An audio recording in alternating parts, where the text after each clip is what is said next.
is a waterfall. We're one in the river and one again during the fall.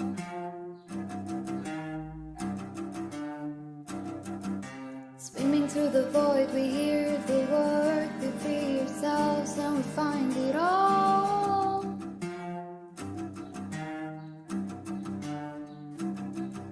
'Cause we are the ones that want to play, always love to go and we always get to stay.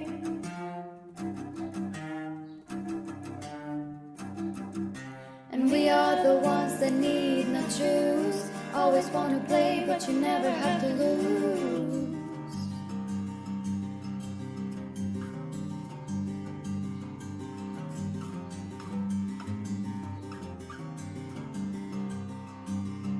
Angels in the sky, when you free your mind, you free your life.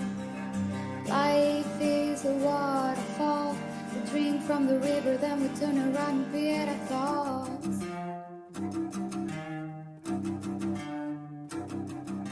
Swimming through the void, we hear the word, we free ourselves and we find it all.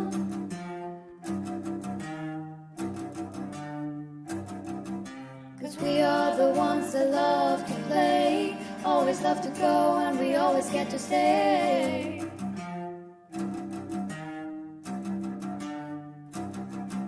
And we are the ones that need not choose, always get to play but you never have to lose.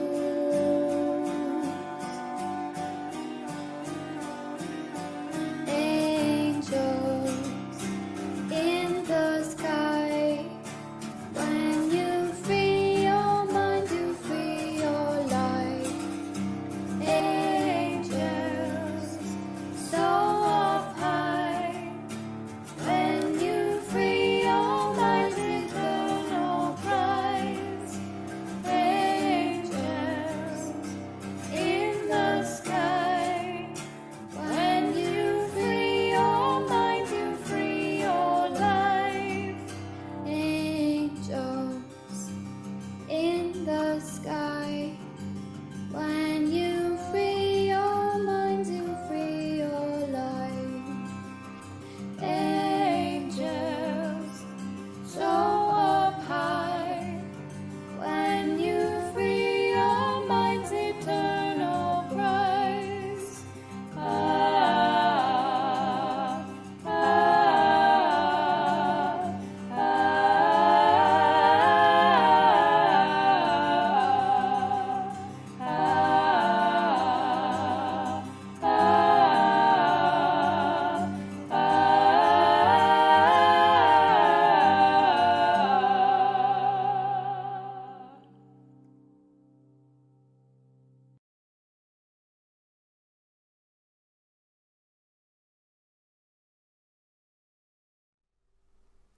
Close your eyes and use your breath to become present with yourself and how you feel.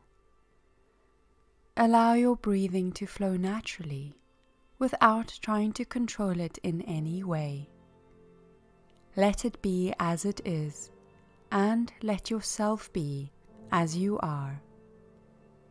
In unconditional love, you are free. With unconditional acceptance, you give yourself permission to be just as you are, without expectations, without control.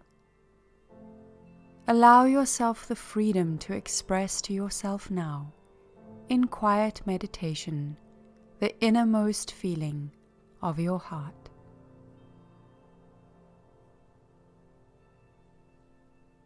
In the space of love, there is no judgment, there is no fear. In this space, there is only the flow of love inviting you to dance, to surrender all thinking, and to choose just to be. Will you take love's hand in this dance?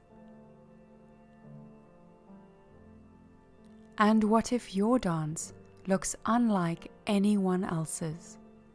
Will you smile in appreciation for your own unique and perfect beauty? Will you revel in the ease with which you can just be yourself, free in your own inner world? Will you laugh when doubt or fear tries to take you from your peace? No one has the power to take your freedom, your joy, or your peace from you, beloved. In peace, you are powerful. In surrendering to peace, you allow the walls of your defenses and the bars of expectation to melt easily away until there is only a vast space eager for your expansion. What will you invite into this space? More love, more joy, more ease. You are free to create in your inner world the reality you desire, the reality you dream to have. This divine co-creation is perfect for you, and you cannot fail in its creation, for love itself is the canvas and the brush. Perhaps you are wary, for you are being invited beyond the confines of the known and the comfortable. Will you take a step forward in faith, trusting that the divine knows how to lead you perfectly in this dance? Will you have the courage to move into the unknown with grace, and dare to venture forth into greater love and grander life? Where would you go if there was no limit to your being? What would you do if there was no end to your creativity? You are unlimited, for you are born of love.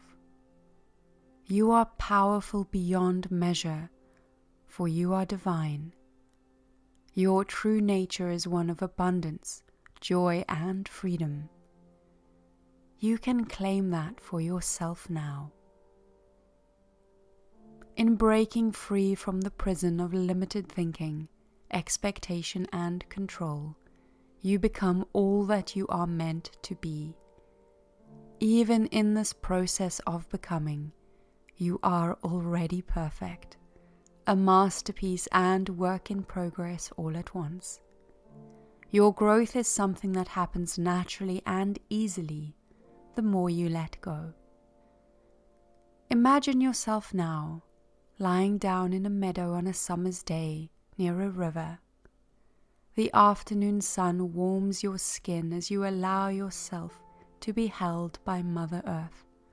All of life supports you in your existence, in your happiness and your peace. You listen to the splash of the river nearby, reminding you that life is always flowing. Nothing ever stands still, but it is safe to take a moment to ground yourself in peace and to be in this present moment and appreciate it without needing to do anything with it. You always take you with you, no matter where you go. You do not require anyone else's approval to be happy. You do not need another's joy for yours to be complete. But in the joy that you share with your brother on this walk of life, your joy is complete. In choosing joy and finding it within, you set yourself free, and you set your brother free. Take a moment to breathe in this joy, this freedom, through your body. Allow it to settle in and take root in your being. And whenever you are ready, you may open your eyes.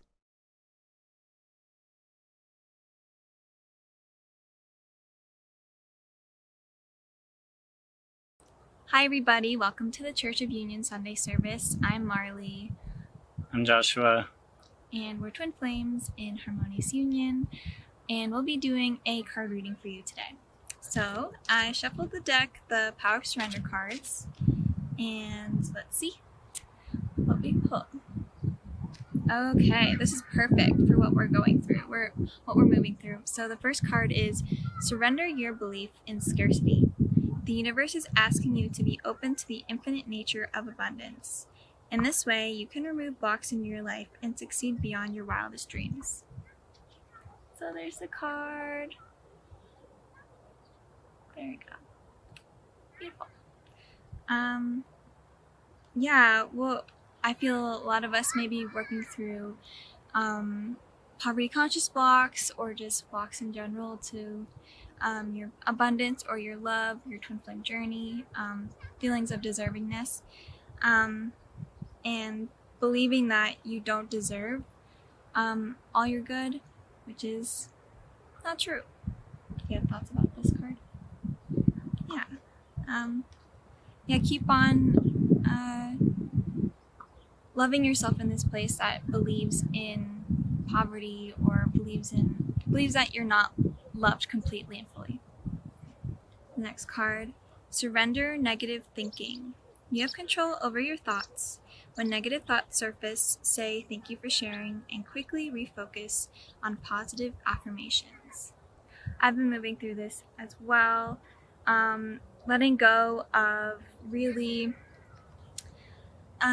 those judgmental thoughts that are keeping you in that cycle of negativity and just overall like unhappiness in your life. And like there's birds in this photo representing like you're freeing yourself from this loop, this pattern that's really not fun for you to experience anymore, and you don't need to experience that. Yeah. I also think that you don't have to be chained down by negativity. To have a positive mindset is to have peace. And when you have peace, you are surrounded by positivity. And yes, you might go through difficult times, but that doesn't mean you have to have negativity in your life. You can be strong and still have positivity during the worst of times. Amen. Our last card for today. Surrender your attachment to results. The formula for success is to do all you can to make things happen, then let go of the results. Holding on too tightly to a desired outcome can sabotage it. Yeah, so this is really surrendering control and attachment to what something's gonna look like. You really don't know what something's gonna look like. You never know. God has like a beautiful masterpiece made for you that he's uncovering bit by bit, and all you have to do is just sit back and enjoy it as it's unveiled. Like, you can't like sit down and take God's hand and start like making the masterpiece. Like, he has it for you, and all you have to do is relax and enjoy it. This is really important to know, and it feels way better to release that control and attachment. Yeah. How do you feel about that? I feel good about that. Yeah, release control and surrender to God, and you will find that you will have more peace and joy and happiness in your life, and that all that negativity will go away, and you will find more bliss and joy and happiness in life. Amen. Well, I hope you guys enjoy the Sunday service, and God bless you. Bye.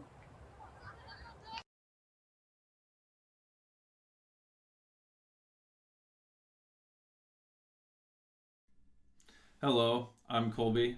I'm Keely. Welcome to this week's sermon. We're very happy to be able to be here and introduce you to our gurus, Jeff and Shaleia, and to this week's sermon topic, which is politics. Politics is something that both of us are very interested in, and we've both been very invested in figuring out what is the right thing to do politically. It's really important for us to be able to understand and make decisions for the very best candidate and policy that we want to see in the world.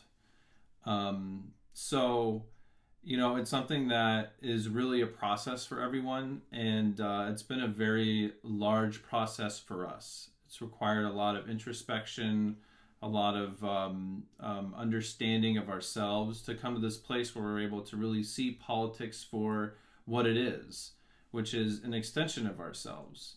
It's not unlike anything else in our reality. It's an extension of who we are and what we're seeing within ourselves and what we're seeing within the world. And yeah, it's been just a really long process for myself to come to this point, but it's also been a really good process. It's been one of a lot of understanding that I've been able to come to. And now I'm able to arrive here and feel really good about the breadth of understanding that I have about politics and how all of my choices affect the world in that way. Yeah, I am not an expert in politics, but I definitely have a passion for understanding politics and really mostly just like change. Like I've always felt passionate about change and improving structures and organizations, rules, and yeah, like that's kind of like what got me started on my spiritual journey was something was missing. Like I knew something was missing. I couldn't figure out what it was. I was in business school and I had a double major. I had a marketing major, and then I had a second major that I created. The school I went to, shout out to UMass, University of Massachusetts. They have a program where you can create your own major. And I thought that was perfect because I felt like there was a disconnect between business and the environment. And I didn't like that. It felt weird to me. I'm like, well, why can't they coexist and work together? Why can't businesses benefit the environment and the other way around? So I was a bright-eyed freshman in college, ready to go, and I talked to a bunch of business professors, and they all kind of looked at me as I proposed this idea, like, okay, maybe. But luckily I found the separate school that helped me create that major because there wasn't anything like that existed. So nothing out there that brought business and nature and the environment together. So I did that. I really enjoyed that. It was really fun. I got to take a lot of like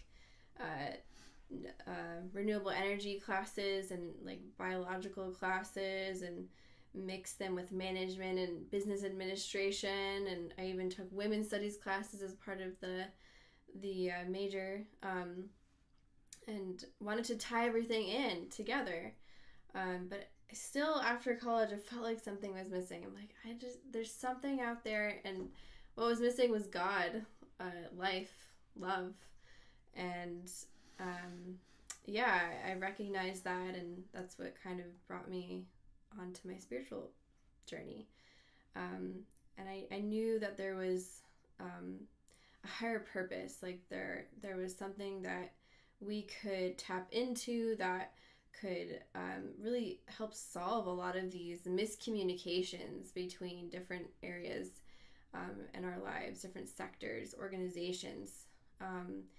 And that's God, and that's what Jeff and Shaleia teach. And when I found Jeff and Shalea's work, I had an aha moment. Like, this is it. This is the key. Like, I don't have to go to 24-hour protests in the cold and camp out for climate change, or become a vegan and live out of my car for the sake of the environment. I actually had the realization from Jeff and Shaleia's work that the power that I needed to change was within me, and I could do it within myself. And that was the most freeing, enlightening experience, and I'm still learning that, and I'm very honored and thankful to be here today. Yeah. Good. Do you have anything?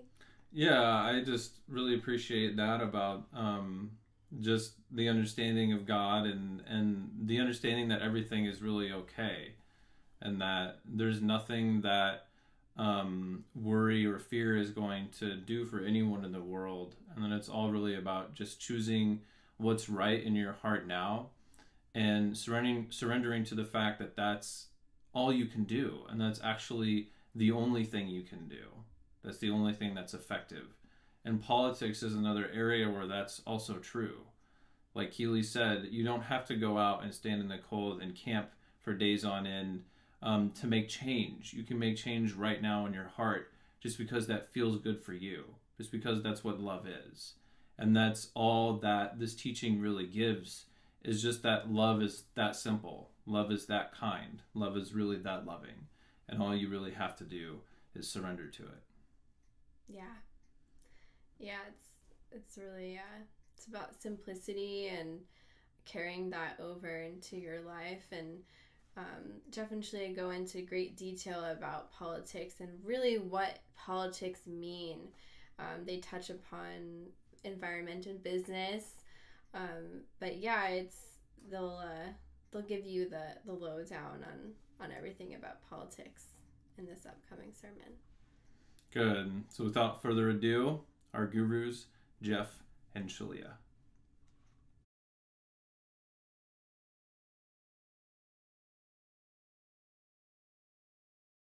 Hi, I'm Jeff. And I'm Shaleia. Welcome back to another wonderful Church of Union Sunday service. Thank you so much for joining us today. Just want to point out Jeff's new t-shirt is wonderful. Says I love my woman. Still love my woman. It's from the Twin Flames Universe merch design. And thank you. I love you too. And with that, we shall begin with our 3 opening ohms in our opening prayer. So please either chant out loud or mentally in your head. Let's take a nice deep breath in to do our Om Amen.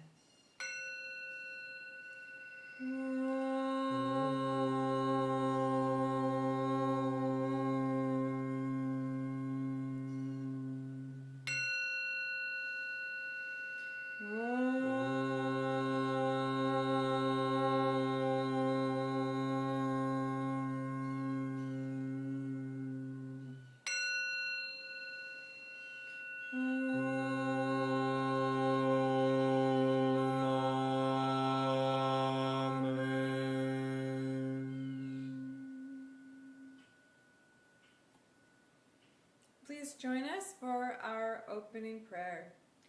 I am the only child of God, forever part of Him. I am created by Him in perfection, and there I always remain. My mind is my sanctuary, where I keep His holy creation sacred. I will only allow in His voice. I will only accept His word. Today, I will hear the word of God. I surrender myself to His teachings through His divine channel. I will honor what He has spoken and accept it as His will. I will be obedient to His word, for this is my salvation. In Christ's name, Om. Amen. Today we're going to be speaking about politics. It's a subject that, whether you like it or not, impacts all of us. They say don't talk about religion and politics, and by George, that's what we're going to do. All together as one. All together, we're going to talk about religion, we're going to talk about politics. And we're hoping that we'll find some agreement together as one community, as one world, as one church, as one religion, as one child of God. We are all connected and we are all in harmony. And the Church of Union seeks to speak from that perspective of harmony and oneness. And while we're going along, we've got some birdie friends and squirrel friends who you might be hearing in the background. We're getting some nice nature sounds for the sermon, and we're out here in the woods, so we hope that setting. Just so you know. Yeah. But I think one of the reasons why we felt really called to talk about politics in general today, because we do not see politics as separate from the spiritual. Having a political value, for instance, like democracy, really comes from spiritual principles and spiritual ideals and values. And that is why you can't really unlink spirituality, religion, and politics. They really are one. And so this is why we're called to talk about it, because even social movements, all social movements really come from spiritual principles. And so at this time of filming, I'm sure there's always something political going on in the world, but at this time, with everything that has happened around COVID-19 and everyone self-isolating, or you're supposed to, I think it's really brought like a lot of social change and social movement back up to the foreground. And so I think this is one of the major reasons why we felt called particularly to talk about it, because I definitely think that there is a breeding ground for social change right now in general. We can see it all over the news, So that's what we want to talk about today, is politics. I'm going to talk about the harmony between religion and politics in the world. And I want to show you that two seemingly opposing political views are just two views that are finding harmony. In the United States, we have Republican and Democrat. Republicans are more conservative, Democrats are more liberal. And we find, it's about a 50-50 split in our country overall, and these two parties tend to ebb and flow in their power. Sometimes Republicans are more in control in certain parts of the government, sometimes Democrats are more in control, sometimes we have a Republican president, sometimes we have a Democratic president. And it doesn't mean that one view is more right or superior than the other. In fact, Shaleia and I share many values with Republicans and many values with Democrats. Yeah, I wouldn't say we're solidly one. No. We're very fluid, because our goal as spiritual teachers and leaders is to align with the best candidate for the country. So let's talk about that. How do you vote in a candidate that matters? And it doesn't really, there's no one real way to go by it. You should vote for who you feel is going to serve your needs best. And that's the only place that any person can vote from, is a candidate they feel will suit their needs best. And that's why Republican and Democrat, and in many countries there's a two-party system or a multi-party system. That's why these party systems can thrive, because they seek to scoop up as many values of a group of people as possible and represent them in the government. And remember, government is just a representative of the nation that it governs. Whether it's a democratic government or a communist government or a horrible violent dictatorship. That was supposed to be a funny joke, but it's really not funny here, is it? I think, no. Sorry. I see it. Well, let's talk about that for a moment. If you're living in a violent dictatorship, it's because you see violence within yourself, and you're projecting it onto the leader and the government. And if you want to change your government, you need to only change your inner being, and your government will begin to reflect that for you. It's just a mere exercise. You create your reality, and no one else has the power to do so. And you, as an individual citizen of a nation or the earth, can change the entire thing by changing yourself. That's how much power you have as an individual. And I guess we're just breaking ground here, and so is our little birdie friend who's been whining the whole time. I swear they... Would you like me to shut the door? No, we're having a good time. The bird wants to be on the sermon too. We're having a good old time. Well, he's preaching the wilderness. Birds are friendly to politics. Well, nature is an important part of politics too. We want to show you things like that business and economic development and the development of the land is not and does not need to be in conflict with wildlife and nature. There you go, he's calmed down. No conflict there. So what was I talking about before? You create your reality. Right, like the leader is a projection of the collective values. Sure. Even if it's not so fun. So we're building a we're building a foundation here to talk about politics. the understanding that you want to have is that your voice really matters. It's extremely important. Your opinion is extremely important. And the more grounded in truth your opinion is, the more grounded in your experience of reality, the more founded in fact and in harmony your opinion is, the more powerful it is. And the more if it's truth, it has unlimited power.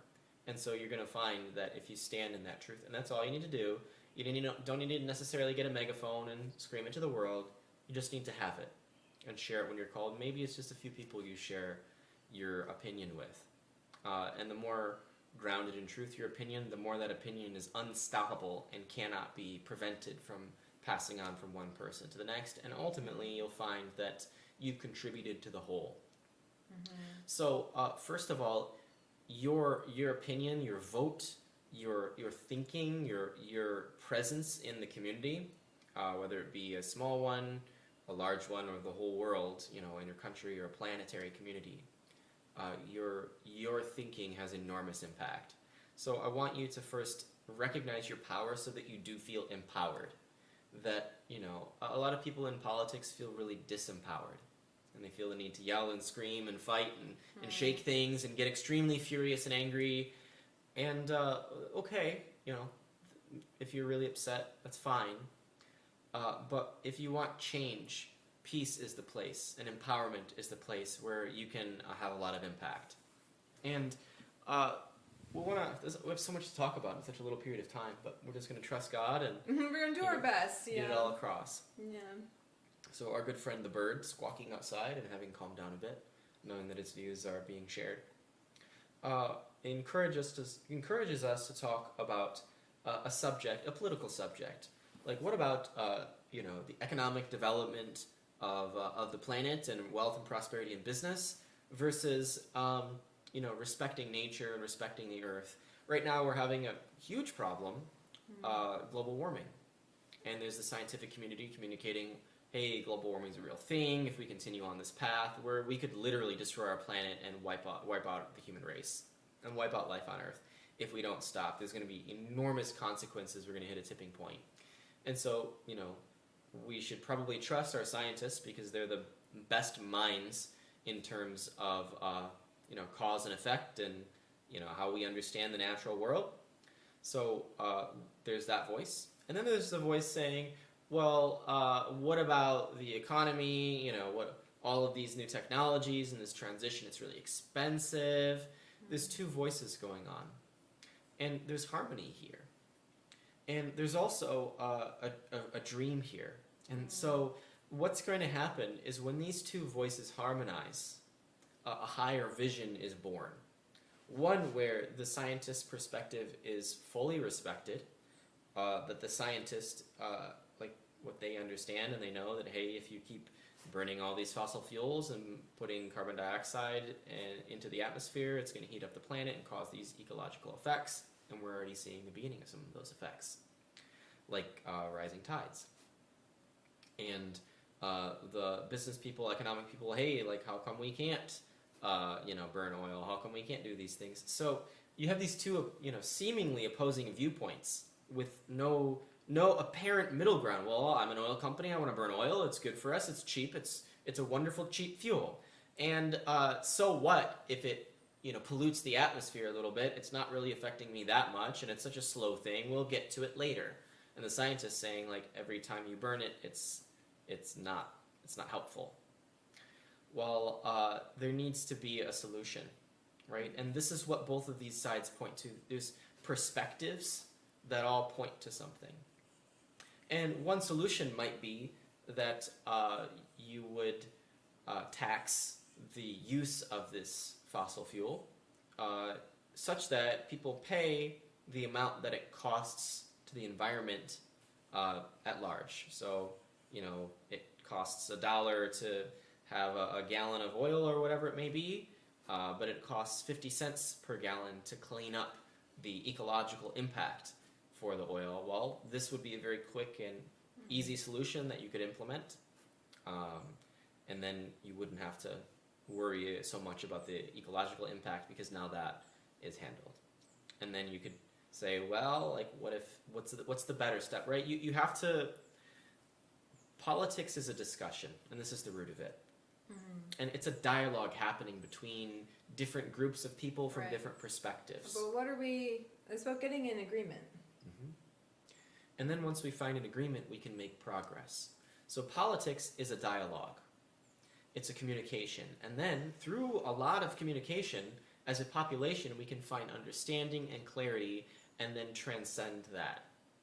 Move up from there, right? Like we had this dialogue about slavery. The population was like, well, slavery is great because it's providing all this free, cheap labor and building up our world. And another side was like, well, what about human rights? Like, aren't these people too? Aren't they, like, what about their opinion? Like, how is that okay to do that to your fellow man if you wouldn't like that done to you? Why is that okay? And the world unanimously agreed, hey, there's a better way to do this than enslavement. So, we resolved that. Now there's really, as far as I'm aware, no more slavery, and if it's happening, it's not on a massive global scale. No, and we're just healing the effects of that slavery and racism at this time. Like white culture is going through an atonement. Yeah, it's good.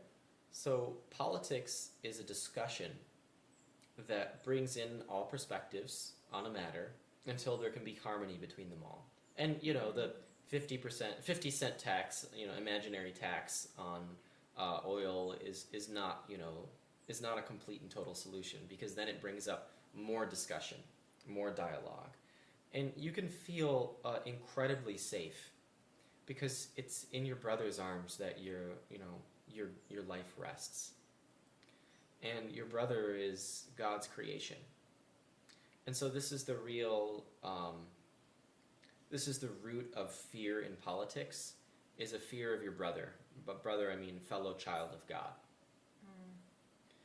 And if you understand that your brother is divine and can do nothing but love you, you can be a lot more at peace in this dialogue of politics, and you can feel a lot less attacked by your brother's seemingly opposing opinion, and a lot less afraid of your brother. Now, you have your experience, and this is another great example, of our community in politics, of twin flames. We had Vanity Fair come out and interview us, the magazine, talking about twin flames and talking about us as spiritual teachers and leaders. And there was one voice that was saying that we're dark and evil and scary and harming people and just complete darkness.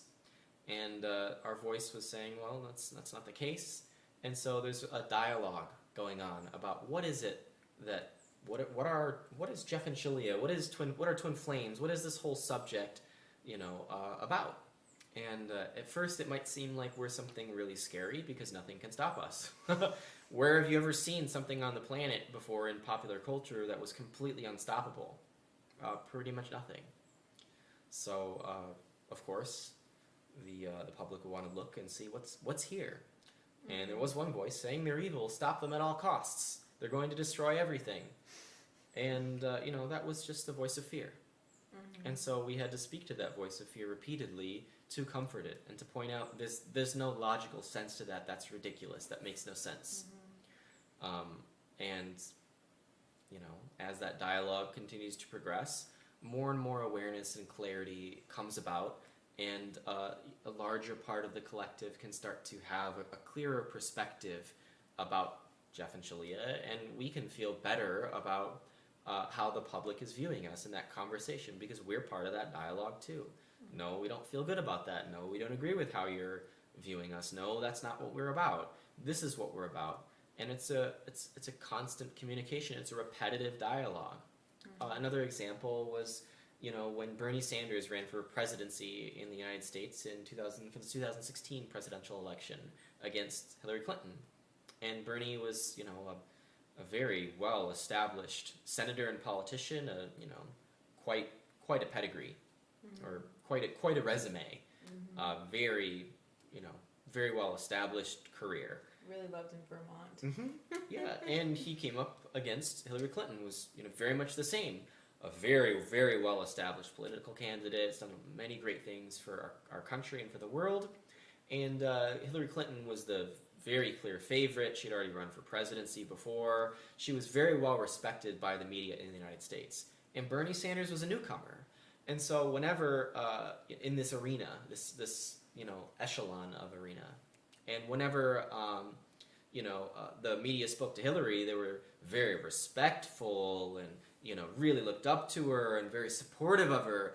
But then the same reporters would speak to Bernie, and they were very, very harsh on him, I thought, from the perspective of a young Bernie supporter learning about politics.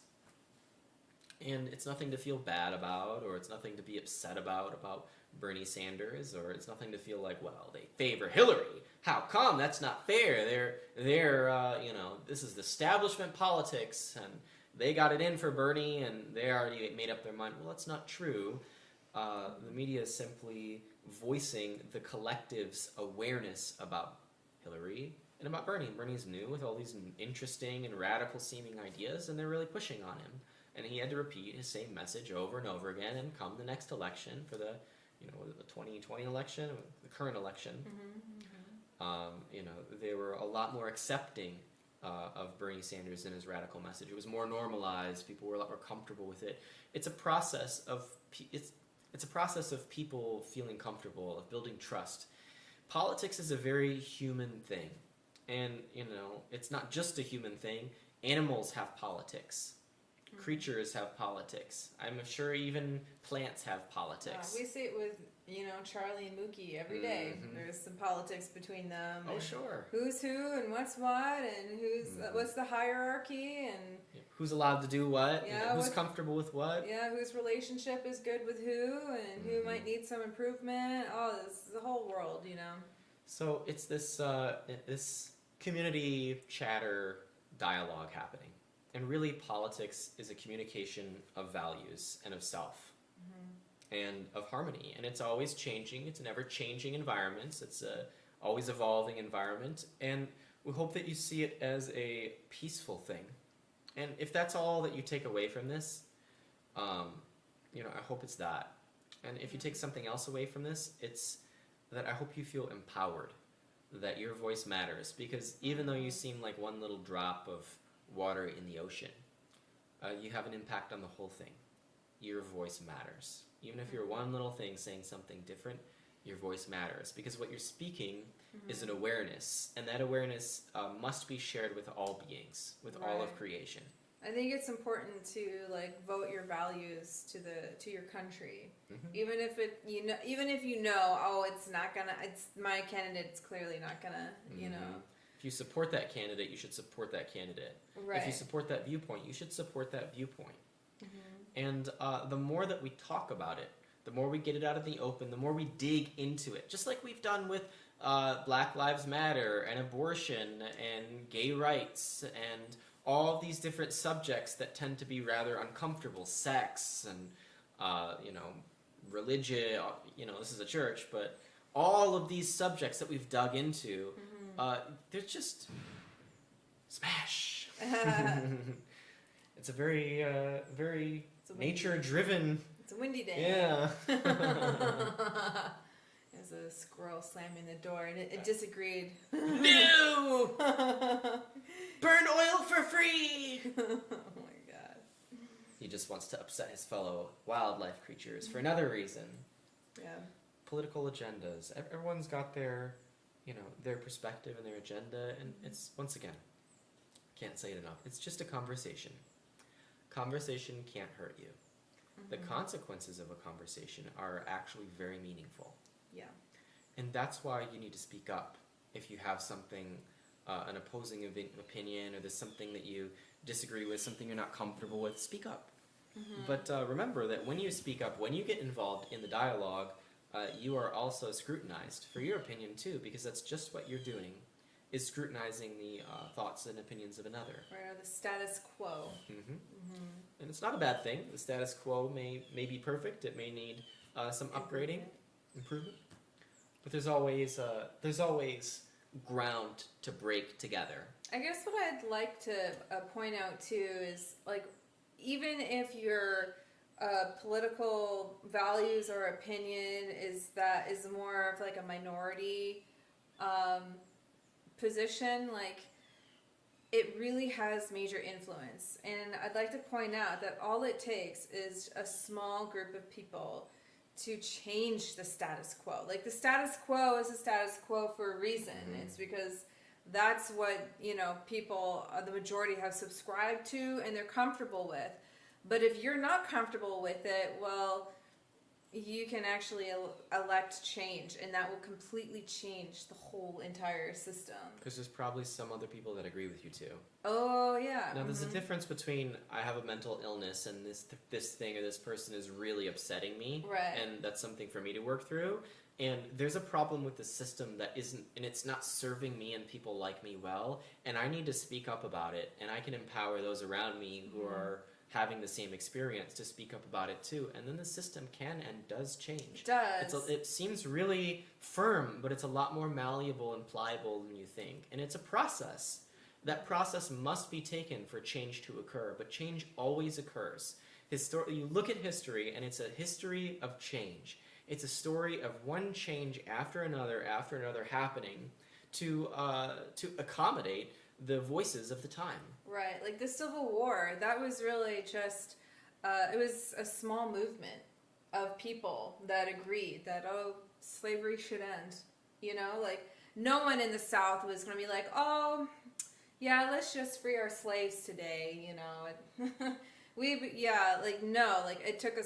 it took a radical, well, I mean, half the country, but still in the White House and how it started, like, that was a pretty radical small group of people and movement that was like, no, we're gonna do this. And then the whole status quo changed, or with the civil rights, and with women's rights, equal rights everywhere. Like, all it took was a small group of like radical people to completely change the status quo. So my point being is, you don't need the status quo to agree with you in order to make the changes in the political system. You just need to go out and play your part, play your piece. And it's absolutely important. And I think, for instance, like, at this time, like, we have Greta Thunberg, who's, a really wonderful, loud voice in the climate change, in climate change. And so, the climate change movement, thank you. So, once again, like, all it takes is, a small group of people, a small voice, a minority voice for change to occur. Like, it can occur. You don't have to be like nihilistic and think, oh, my opinion doesn't matter because it's not part of the status quo. Well, you can change the status quo, and it shows throughout history. It just takes an idea and a small amount of people who agree to it. And it is important that you do stand up, because an example of when standing up didn't happen properly enough is, for example, in Germany in World War II. There were a lot of things that Hitler was saying that Germany largely agreed with and felt really good about. Let's be powerful, we are a world power, we can really stand up and show the world how powerful we are, we can work together, we can have vision, we can achieve goals, we can use our ingenuity to do, important things. And those are really divine voices. But there are those quiet, sneaky voices, like the Jews are the problem. Right, and we're a superior race, or there's a superior race. Right. Well, let's pull that apart a little more, and we're going to annihilate and commit genocide. All of these types of people that are problem people. Well, there's something really wrong with that, and if more people within Germany stood up, part of the atrocities could have been prevented. And from not standing up, we find, wow, like, that was not good. Put very lightly. Well, yeah, there's like generational curses that need to be healed in German families. There's atonement that must be made. There's atonement that must be made. And it is being cleared, and it will be cleared. Like, there is a process of atonement. And at the same time, there's a part of Germany that should be very proud of how it conducted itself. Not in all the ways, obviously, but you listen to Allied soldiers talk about the German forces, and they all had a great deal of respect. Many of them had a great deal of respect for the German soldiers that stood against them in the trenches, because they too fought with exceptional vigor and vitality and passion and strength. And all of these things, they took away from this experience and got to keep. And it's not, and this is another sticky subject, right? Who's going to talk today about what a wonderful force the German soldiers were? I just did. I just showed you how wonderful Germany was in World War II, and I think that's a pretty rare opinion to voice. Yeah, I feel the same way about the Russian soldiers Sure. too. No one really talks about how, maybe they do, but it's not common that how Russia really won World War II, how they spent tens of millions of lives to fight the war. They paid the price to win the war against the Axis forces. So and this is another. This is all we're running out of time here. I need to conclude, but this is another example, right, of getting into that place where it's uncomfortable to talk about.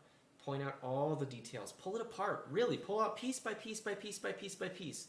It's not always black and white, right? Like, Germany wasn't evil. And the Allied forces and history likes to paint Germany was evil, well, at the time. Germany's not evil anymore, but it was evil then. Well, that's a really, really oversimplified voice of reality. And you want to pull apart. Well, here's the wonderful things about it. Here's the not so wonderful things about it. Right. Let's agree that these are wonderful. We all value strength and power and ingenuity and working together and vision. We don't value genocide. We don't value, an Aryan race. right, dominating, annihilating, like obliterating people. That's not okay. But let's pull these apart and find what we like and agree upon. Let's pull this apart and find out what we don't like and disagree upon, or we can agree upon that it's not right, and find a way to move forward together. Right, exactly. I think doing business in the world is the best way of sharing ideas and products, rather than, and then you can choose like your influence, rather than having a particular country take over the whole world and push its Well, we can all agenda. We can all work together. We can all work together. And Yeah. we can share this planet together, and we can all thrive together. Because we're all one, and we will find harmony. And so, there's room for a full and complete dialogue on whatever matter is at hand. There's room for every little area of it to be dug into and pulled apart, and it really comes down to one thing. Politics becomes really peaceful and very productive when everyone feels their feelings fully, when everyone respects the viewpoints of another, and everyone wants to hear the other and listen and work together. And in that instance, politics can really be a powerful driving force for change and development and thriving on this planet. And what will really take politics to the next level, or its ultimate level, is politics that are formed in around wisdom and by wise people, wise leaders. Rather than based on anger or pure emotion without logic. But peace and wisdom. So thank you so much for joining us. Let us conclude with our closing prayer. Father, I accept your word into my heart. I will honor your will in my life and will follow you without hesitation anywhere you ask. I know you guide me into your heart where I belong. I accept that you are everywhere and your teaching is in all things. God, I know you provide me clarity in this teaching of union, that I may be forever in union with you. I accept that you are in me as you are in my brother. I will not deny my brother your word and will share your teaching with him in any way you ask and only as you ask. For when I share my salvation with him, I fully claim my salvation and return to you with him. In Christ's name, Amen. Amen. Speaking this prayer in your heart means that you have accepted that you are on the path of awakening to your true divine nature. This is what it means to be a unionist. Follow the teachings of union with God wherever you find them, and purify your consciousness into perfect union with your Creator. Thank you for joining us. Please join us in our 3 closing ohms. All right, taking a nice deep breath in.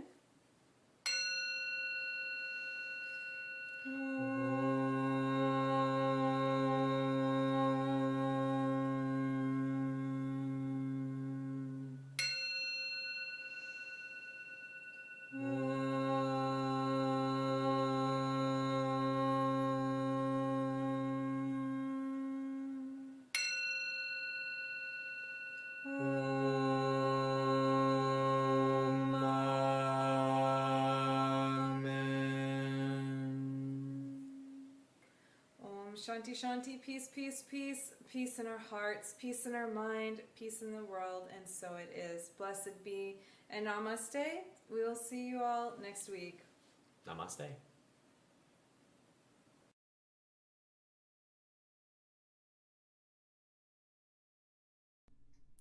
We hope you enjoyed that sermon. I know we sure did. Please visit unionism.org for all past sermons, music, meditations, and card readings. There you can also donate or tithe to contribute to the Church of Union's message to the world. And please like and subscribe to the Church of Union YouTube channel. It's very important.